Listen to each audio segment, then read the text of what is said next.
Bismillahirrahmanirrahim. Assalamualaikum warahmatullahi wabarakatuh. Perkenalkan, nama saya Ron Zainatullah, mahasiswa dari Poltekkes Kemenkes Mataram.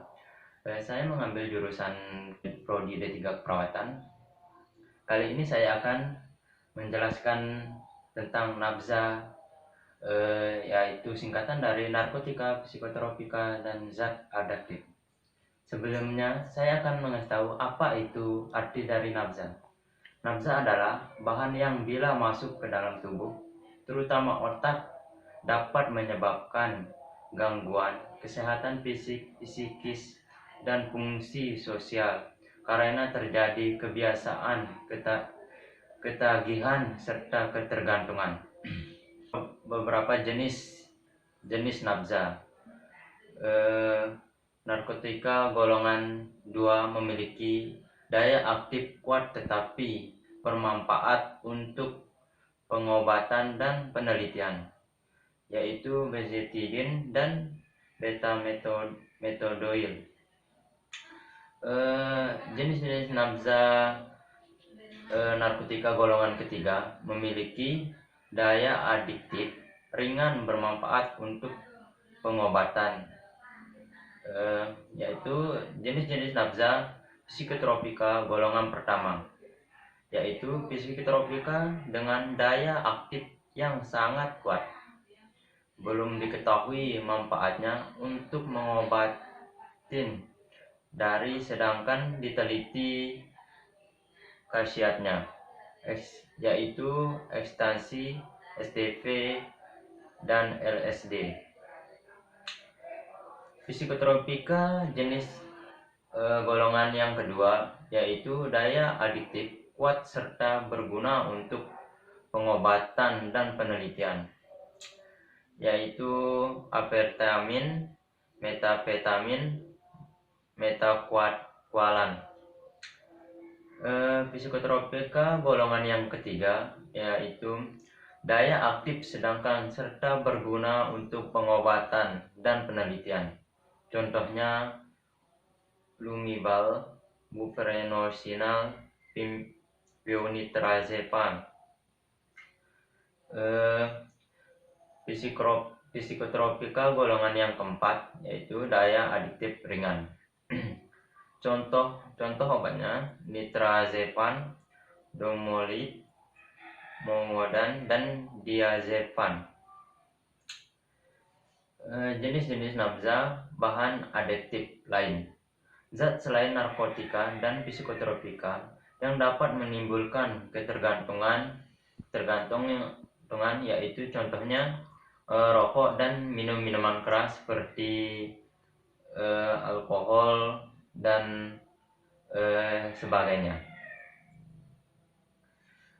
Adapun dampak negatif penyalahgunaan nabza, yaitu ada dua dampak. Pertama, dampak fisik dan dampak psikis.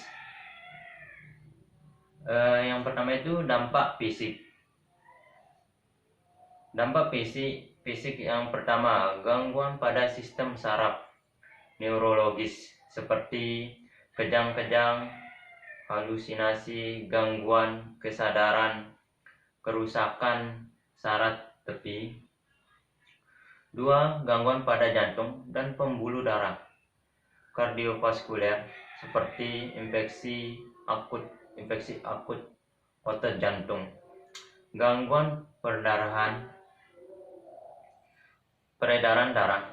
3. Gangguan pada kulit dermatologis seperti nanahan, alergi, dan eksim. Yang keempat, gangguan pada paru-paru pulmoner seperti penekanan fungsi pernapasan, kesukaraan bernapas, pengerasan jantung paru-paru. Yang kelima, sering sakit kepala, mual-mual, dan muntah. Murus, suhu tubuh meningkat, pengecilan hati, dan sulit tidur. Yang keenam, gangguan pada endokrin seperti penurunan fungsi hormon reproduksi, estrogen, progesteron, testosteron, serta gangguan fungsi seksual. Yang ketujuh, perubahan periode menstruasi, ketidakteraturan menstruasi, dan amenorrhea tidak haid.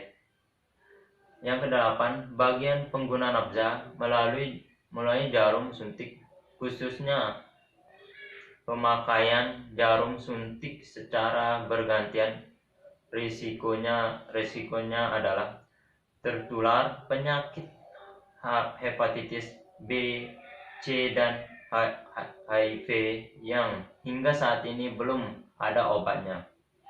Yang kesembilan, konsumsi nafza melebihi kemampuan, overdosis, dan menyebabkan kematian. Yang kedua, dampak psikis. Yang pertama dari dampak psikis itu lamban kerja, ceroboh kerja, sering tegang dan gelisah. Yang kedua, hilang percayaan diri, apatis, pengkhayal, penuh curiga. Yang ketiga, agitatif, menjadi ganas dan tingkah laku brutal. Yang keempat, sulit berkonsentrasi, perasaan kesal dan tertekan. Yang kelima, cenderung menyakiti diri, perasaan tidak aman, bahkan bunuh diri. Yang ketiga, dampak sosial. Ada beberapa dampak sosial. Yang pertama, gangguan mental, antisosial, dan asusila, dikucilkan oleh lingkungan. Yang kedua, merepotkan dan menjadi beban keluarga. Yang ketiga, pendidikan menjadi terganggu, masa depan suram. Sebagai generasi penerus bangsa yang cerdas, kita tidak boleh menyalahgunakan nafza karena dampak yang ditimbulkan akibat penyalahgunaan nafza sangat berbahaya bagi kesehatan psikis dan fungsi sosial. Sekian, mungkin cuman ini yang bisa saya sampaikan, apa itu nafza dan jenis-jenis nafza.